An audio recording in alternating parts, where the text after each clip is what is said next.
Hinga!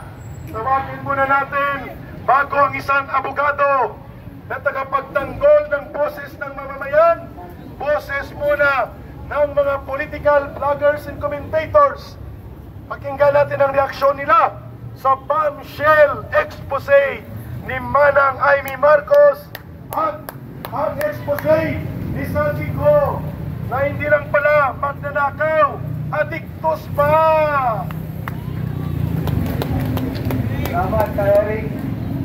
Mga kababayan, papaya pa tayo na ang presidente ay isang drug addict? Hindi!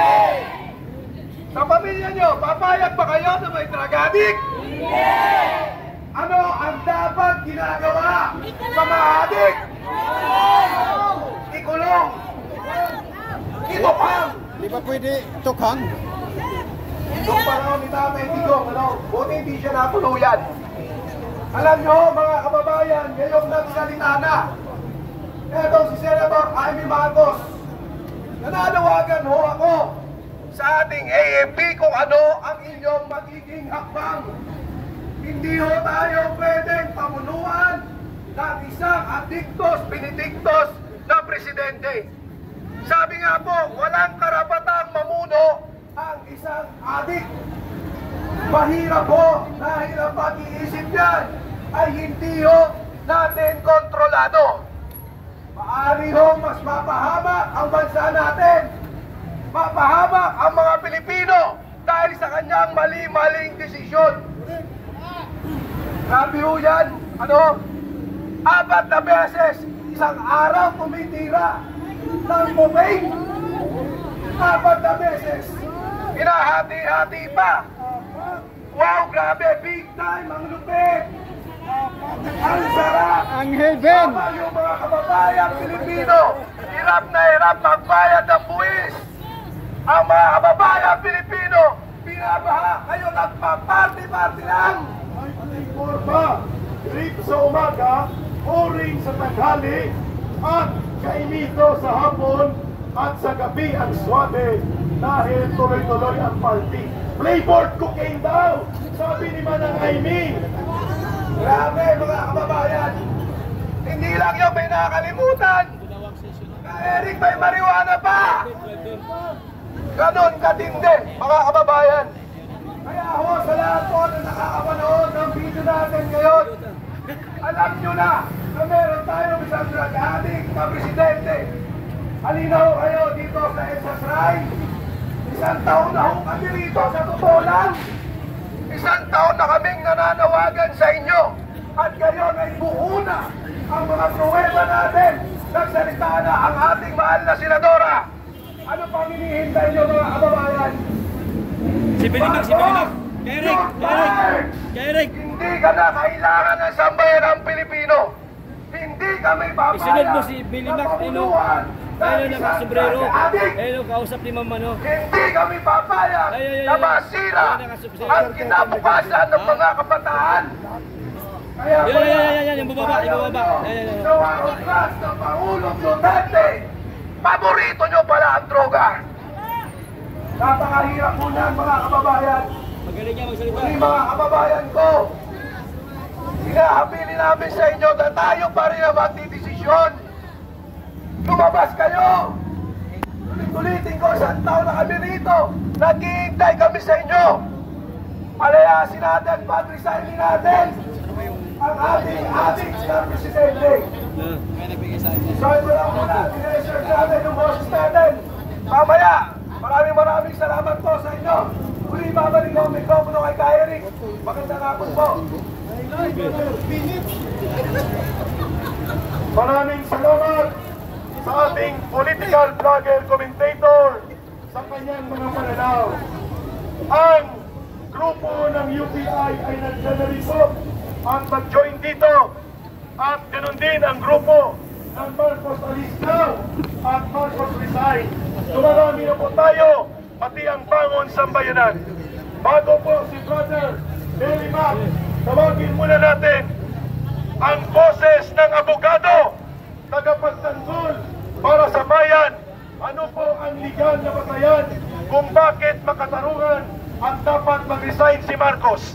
At ito ay hindi mali at hindi paglabag sa batas na panawagan.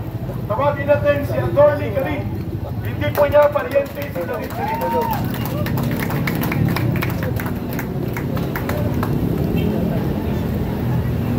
Magandang hapon po sa inyong lahat.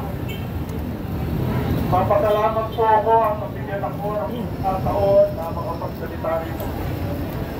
Bago po ang lahat, ayos ko ipaalam sa inyo na kasama po ang aming mga kababayan ng taga-Luzon ng Muntinlupa. Palakpakan po natin yan.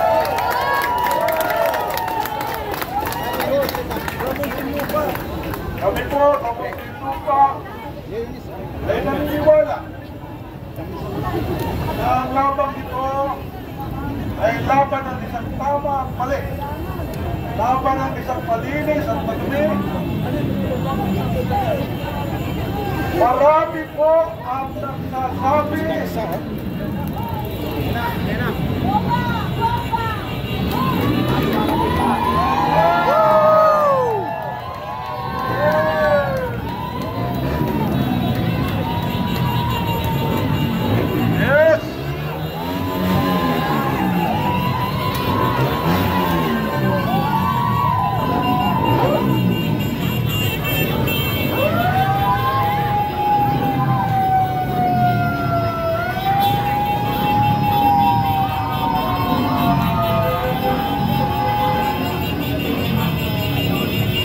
Riders.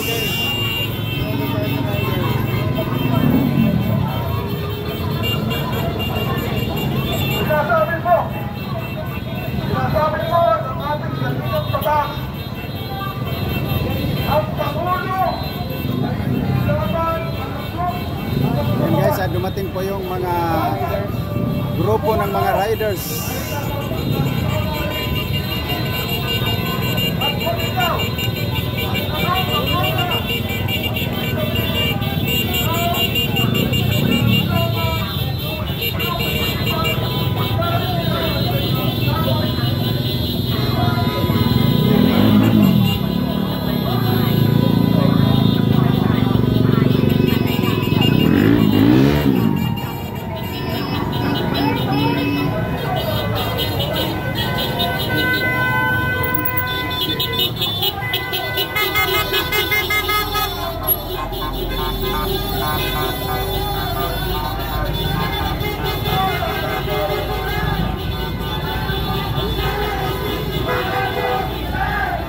Marcos Rizal.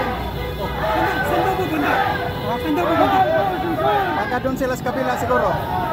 Or baka iikot. Para dito mag-traffic. yan po ang regulasyon. Senator Amy Marcos. Kumalis sila kasi mas dito naman sa traffic. Kapalan ng Amy pa. Talaga mo, sobrang pasabog. Meron pinagpunan sa sasakot. Meron po sa resolution na pinagawag na declaration against interest. At dahil Senator Amy Marcos ay nakakatagdag na papel ni Bongbong Marcos, meron siyang interest na pangalagaan ang kanilang pangalan, ang kanilang reputasyon, ang kanilang background, at ang kanilang kalusugan. Kaya bilang nakakatagdag na papel, yung sinabi niya na ang kanyang kapatid ay sulong sa droga, ang tawag po natin doon sa remedial law ay declaration against interest. Diyan ay maaaring maging ebidensya laban sa kanya. Kapagkat dyan po ang sinasabi ko yun. Dito po, sa pangyayaring ito, tayo mga kaibigan ay nakikita na tanaw na natin ang tagumpay at tayo ay hindi dapat tumingin.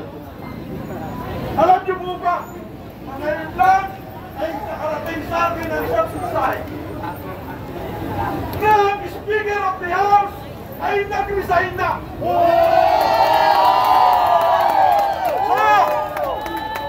Kaya po, kapag na ang Sabi bansa na Speaker of the ay House panahon si na Marcos. talagang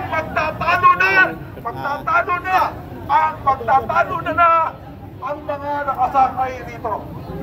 So, mga kababayan, ang ating pinaglalaban sa matagal na ay nakikita na natin ang tagumpay. Huwag po tayong titigil habang hindi natin nalulubos ang ating tagumpay para sa tunay na pagbabago at kaunlaran ng bawat pamilyang Pilipino. Mga kababayan ko, sa pagdalakaw nila ng flood control, hindi lamang kinabukasan ng ating mga anak ang kanilang ninakaw. Ninakaw na nila sa atin ang ating dangal na makapamuhay ng isang pangalariwang tao. Narito po ang aking mga kababayan sa lungsod ng Muntinlupa at karamihan sa kanila ay nabibilang sa maralitang tagalunsod ng Muntinlupa na hanggang ngayon tamang pagtingin ng ating pamahalaan. So mga kababayan ko, Dito kayo, ditong sigla. akin pong Dito ka lang, kayang sigla. isinasamo sa inyo ang panahon nito kailanman ay hindi na natin daw magpalampasin. Sapagkat ang panahon ito ay panahon na ng tunay na pagbabago para sa ating mga mahihirap na mamamayang Pilipino. Ganon din po sa ating mga kasamahang pulis. Narito, nagpapasalamat kami sa inyo at kami ay inyong binabantayan, pinoprotektahan. Sa Malacanang, nakita ko po sa Facebook, napapaikutan na ng barikada. Alam niyo po ba, nakita ko na yan, napanood ko na yan noong 1986. Ang Malacanang ay punong-puno ng barikada. Alam niyo kung bakit? Sapagkat kaya punong-puno ng barikada yan para hindi makatakas yung nasa loob. So mga kababayan ko, ako po ay hindi na magpapakapa ng aking sasabihin. Ang gusto ko lang ay ating sabay-sabay nasabihin. Ito po, 3 beses. Papangunahan ko kayo, Marcos resign! Marcos resign! Marcos resign! Marcos resign!